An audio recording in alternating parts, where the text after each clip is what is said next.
Takas į jūrą antras etapas, viskas užbaigta ir jūsų dėmesiai žvaigždžių alėjos, vieno aukšto blokuotas namukas, didelis pliusas, turi savo atskirą sandėliuką, daug vietos, galima daug lentynų, tada batus nusiaunam, einam į vidų ir prasideda daug vietos pasikabinimams prieš kambarį.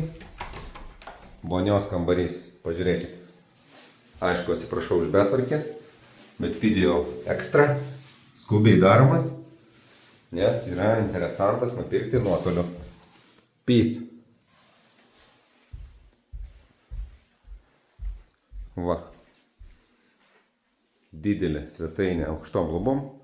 2 puikiai įsitenkantis miegamukai su sieniniam spintom iki lubų. Šildymas oras, šildomas papildomai ir grindys elektriniu tinkleliu. Na ką, vinis, didelė terasa, kurią, kad ir taip įsistiklinus, galimas plotų padidinimas, nuosavus pušys, robotuką paleist, žolytės prižiūrėti nereikės, baldukai, pasaka.